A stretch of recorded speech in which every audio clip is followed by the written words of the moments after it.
திருச்சிற்றம்பலம். தென்னாருடைய சிவனையை போற்றி, எந்நாட்டவருக்கும் இறைவா போற்றி. அனைவருக்கும் வணக்கம். விருச்சிக ராசிக்குண்டான டிசம்பர் மாத பலன்களை பத்தி பார்க்கலாம். விருச்சிக ராசியை பொறுத்த வரைக்கும் பார்த்துட்டீங்கன்னா, சனி பகவான் உங்க ராசியில இருக்கிற வரைக்கும், அதாவது உங்க ராசிக்கு 4ஆம் இடத்துல இருந்து உங்க ராசியை தொடர்பு கொள்கிறார். அது வரைக்கும் கொஞ்சம் மன நிம்மதி இல்லாம தான் இருக்கணும் அப்படிங்கிறது இந்த சனி பகவானுடைய கர்ம விதி. அதை மாற்ற முடியாது. இருப்பினும் உங்க ராசி அதிபதி யாரு, உங்களை ஆளக்கூடியவர் யார் அப்படின்னு பாத்தீங்கன்னா செவ்வாய் தான். இந்த செவ்வாயும் பாருங்க நீசமாயிட்டார். அதுவும் எத்தனாவது இடத்துல போய் நீசமாயிருக்காருன்னா, பாக்கியஸ்தானம்னு சொல்லக்கூடிய 9ஆம் இடத்துல போய் நீசமாகிறார். எப்பவுமே ராசி அதிபதி லக்னாதிபதி நீசமானால் உங்களுக்கு ஒரு மன குறைபாடுகளோ அல்லது மனசு நிம்மதி இல்லாம இருக்கிறதுக்கு உண்டான அமைப்போ, வரக்கூடிய வருமானங்கள் பத்தாம இருக்கிறதோ, அல்லது வருமான தடைகள், கடன், நோய், ஏன்னா அவரை 6ஆம் அதிபதி, கடன், நோய், வழக்கு, வேலையில ஒரு பிரச்சனைகள் இதெல்லாமே ஏற்படுத்தி கொடுத்துட்டு இருப்பார். அல்லது வேலை இல்லாம அலைந்துட்டு இருக்க வேண்டிய ஒரு சூழ்நிலைகளும் ஏற்படுத்தி கொடுத்து விடும்.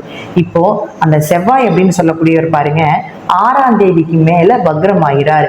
எப்பொழுதுமே நீச கிரகம், ஜோதிடத்துல சில விதிமுறைகள் இருக்கு இல்லையா, அதுல செவ்வாய் வக்ரமானால், அதாவது நீச கிரகம் வக்ரம் பெற்றால் உச்ச பலனை கொடுக்கும் அப்படிங்கிறதா உண்மை. அப்ப செவ்வாய் உங்களுடைய ராசி அதிபதி டிசம்பர் மாதம் 6ஆம் தேதிக்கு மேல உச்சத்தை அடைய போகிறார்.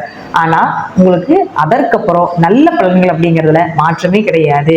பெயரோ புகழோ, தொழில் இருந்து வந்த தடைகள் விலகிறதோ, இதெல்லாமே நிச்சயமாக நடந்தே தீரும்.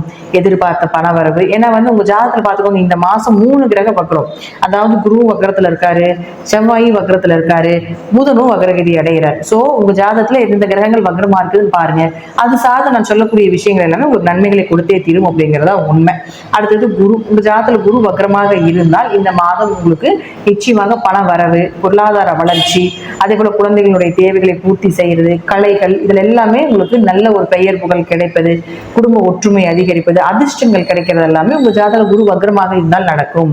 ஒருவேளை குரு உங்க ஜாதகத்தில் வக்ரம் இல்லை என்றால் நிச்சயமாக இது சார்ந்த விஷயங்கள் எல்லாமே கொஞ்சம் தடை தாமதத்தை ஏற்படுத்தி கொடுக்கும் அப்படிங்கிறது தான் உண்மை. அடுத்தது சுக்கிரன். இந்த சுக்கிரன் அப்படின்னு சொல்லக்கூடியவர் பாருங்க, உங்க ராசிக்கு 7 மற்றும் 12ஆம் அதிபதி. சுக்கிரனை பொறுத்த வரைக்கும் பாருங்க, 3ஆம் வீட்டுல சுக்கிரன் இருக்கார். ராசிக்கு 3இல் சுக்கிரன் வரக்கூடிய காலங்கள் 3ங்கிறது கை பகுதிங்க. அப்ப அந்த இடத்துல சுக்கிரனுக்கு வந்தா மகாலட்சுமி கடாட்சம்னு சொல்லுவோம். அப்போ இந்த 3ல சுக்கிரன் இருந்ததுன்னா கையில காசு புழங்கிட்டே இருக்கும், ஏதாவது ஒரு வகையில பணம் வந்துடும். அதே போல நீங்க யாருக்கு இந்த மாதம் பணம் கொடுத்தீங்கன்னா அவங்களுக்கு தொழில் நல்லா இருக்கும், அவங்க நல்லா இருப்பாங்க அப்படிங்கிறது அமைப்பு. அப்ப அவர் யார், உங்களுக்கு 7ஆம் அதிபதியாகி 3ல நிக்கிறதுனால கணவன் மனைவிக்குள்ள இருந்த சின்ன சின்ன கருத்து வேறுபாடுகள் உண்டு. அது பெரிய அளவுக்கு பாதிப்புகள் இல்லை அப்படிங்கிறது உண்மை. ஆனாலும் 7-3 தொடர்பு ஏற்பட்டால் உங்களுடைய பார்ட்னருக்கு நீங்க உதவி பண்றது, காரிய ஜெயங்கள் உங்க ஜாதகம் மூலமாக ஏற்படுறது, அதாவது கணவனாக இருந்தால் மனைவி, மனைவியாக இருந்தால் கணவருக்கு உங்க மூலமாக பணவரவு, உங்க ஜாதகத்தின் மூலமாக திடீர் பணவரவு, திடீர் அதிர்ஷ்டங்கள் அப்படிங்கறத ஏற்படுத்தி கொடுப்பார். அப்ப விருச்சிக ராசிக்கு அவரே 12ஆம் அதிபதி ஆகிறாரா. அப்ப 12ஆம் அதிபதியாகி உங்களுக்கு 3ஆம் வீட்டுல மறையும் போது ஒரு பயணங்கள் ஏற்படுறது, ஒரு இடமாற்றங்கள் ஏற்படுறது, ஒரு தூக்கம் கொஞ்சம் குறைவா இருக்கிறது, குட்டி தூக்கம்னு சொல்லுவோம் இல்லைங்களா, அந்த மாதிரி குட்டிய தூக்கம் வர்றது, இதெல்லாமே உங்களுக்கு ஒரு ரெஸ்ட்லெஸ்ஸா இருக்கிறது, எதுக்கு போறீங்க எதுக்கு வரீங்க அப்படிங்கிற ஒரு பயணத்திலேயே இருக்கக்கூடிய ஒரு அமைப்பை ஏற்படுத்தி கொடுக்கக்கூடிய மாதமாக இந்த மாதம் இருக்கும். அடுத்தது புதன். இந்த புதனை பொறுத்த வரைக்கும் பாத்தீங்கன்னா, உங்களுடைய ராசிக்கு அவர் 8 மற்றும் 11ஆம் அதிபதி. விருச்சிக லக்னத்துக்கு விருச்சிக ராசிக்காரர்கள் புதன் நல்லா இருந்துட்டா மிகப்பெரிய அதிர்ஷ்டத்தை ஏற்படுத்தி கொடுத்துரும். ஏன்னா 8 மறைமுக பணம், 11ங்கிறது லாபம், ரெண்டையுமே புதன் தான் வாங்கியிருக்காரு. இந்த புதன் உங்க ராசிக்குள்ளேயே இருக்கிறார். ராசிக்குள்ள இருந்தாலும் உங்க ஜாதகத்துல பாருங்க, ஏன்னா சூரியனுக்கு மிக நெருங்கின பாகை கலையில தான் புதன் வந்துகிட்டே இருப்பார். அப்போ சீக்கிரம் அஸ்தங்கதம் ஆயிடுவாரு, சீக்கிரம் வக்ரம் ஆயிடுவாரு, இதெல்லாம் நடக்கும். புதனுக்கு முன்பு சுக்கிரனுக்கு முன்பு நீங்க எப்பவுமே பாருங்க, இந்த சூரியனை சுத்திட்டு அந்த புதனும் சுக்கிரனும் போயிட்டே இருப்பாங்க. அப்போ உங்க ஜாதகத்துல புதன் அஸ்தங்கதமாகவோ வக்ரமாகவோ இருந்தால் டிசம்பர் மாதம் 15ஆம் தேதி வரைக்கும், அதாவது நவம்பர் மாதம் 26ஆம் தேதியிலிருந்து டிசம்பர் மாதம் 15ஆம் தேதி வரைக்கும் உங்களுக்கு ஒரு ஜாக்பாட் மாதமாக இருக்கும் அப்படிங்கறத எடுத்துக்கலாம். திடீர் பண வரவு, உழைப்பு இல்லாம பணம் வர்றது, அதே போல அதிக லாபங்கள், எதிர்பார்த்ததை விட லாபங்கள் அதிகரிக்கிறது, இதெல்லாமே ஏற்படுத்தி கொடுப்பார். ஒருவேளை உங்க ஜாதகத்துல புதன் வக்ரம் இல்லாம இருந்தால் கொஞ்சம் பணம் சார்ந்த விஷயத்துல கவனமா இருங்க. யாராவது உங்ககிட்ட பணம் கேட்கறாங்க பண்றாங்க, பணம் கொடுக்கல் வாங்கல் பண்றீங்க அப்படின்னா அது கொஞ்சம் கவனமாக இருந்து செயல்படுத்துங்க.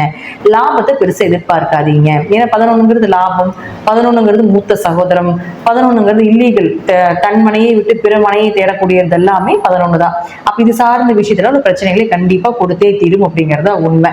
அதுவும் உங்களுக்கு 15ஆம் தேதி வரைக்கும் தான். அந்த 15ஆம் தேதி வரைக்கும் தான் இந்த மாதிரி பிரச்சனைகள். புதன் வக்ரமாக இல்லைன்னா அதற்கு மேல உங்களுக்கு நல்ல பலன் அப்படிங்கிறது நிச்சயமாக உண்டு அப்படிங்கிறது எடுத்துக்கலாம். ஏன்னா லக்னத்திலே உட்கார்ந்திருக்கிற 8 கூடிய லக்னத்துல இருந்ததுன்னா திடீர் வருமானங்கள் உண்டு. ஆனா இரவு நேர பயத்தை தவிர்த்துக் கொள்ளுங்கள். 8ங்கிறது உங்களுக்கு அமானுஷ்யம், மறைமுகமாக இருக்கக்கூடிய பணம், மறைமுகமா உங்க விஷயங்களே நிறைய ரகசியங்களும் இருக்கும் அப்படிங்கறதா உண்மை. அதே போல 11ங்கிறதும் உங்களுக்கு லாபத்தை கொடுக்கறதுனால 15ஆம் தேதிக்கு மேல உங்க ஜாதகத்துல புதன் வக்ரமாக இல்லைன்னா அதிக லாபத்தை ஏற்படுத்தி கொடுக்கும். வக்ரமாக இருந்தால் 15ஆம் தேதிக்கு முன்னாடி அதனுடைய வாய்ப்புகளை எல்லாமே கண்டிப்பா புதன் பகவான் ஏற்படுத்தி கொடுப்பார் அப்படிங்கறதா உண்மை. இப்போ விருச்சிக ராசியை பொறுத்த வரைக்கும் பாத்துட்டீங்கன்னா இந்த மாதம் உங்க ஜாதகத்துல 3 கிரகங்கள் வக்ரமா இருக்காரு. லக்னாதிபதி ராசி அதிபதியே செவ்வாயே வக்ரமாகும் பொழுது கொஞ்சம் பொறுமையா இருங்க. எதை செய்தாலும் பலமுறை யோசிச்சு சிந்திச்சு செயலாற்றினீங்கன்னா இந்த மாதத்துல மிகப்பெரிய ஒரு ஜாக்பாட் மாதமாகவும் மிகப்பெரிய பண வரவை கொடுக்கக்கூடிய ஒரு மாதமாகவும் இருக்கும் அப்படிங்கிறதா உங்க ஜாதகத்துல தசாபுத்தி படியும் பார்த்துக்கோங்க. தசாபுத்தியும் நல்லா இருந்தா நான் சொல்லக்கூடிய கருத்துக்கள் இதை விட உங்களுக்கு நல்ல பலனாக இருக்கிறதுக்குண்டான வாய்ப்புகளையும் ஏற்படுத்தி கொடுக்கும். நன்றி. மீண்டும் ஒரு நல்ல பதிவில் சந்திக்கலாம். திருச்சிற்றம்பலம், தில்லையம்பலம், ஸ்ரீ நரசிம்மர் திருடிகளே சரணம்.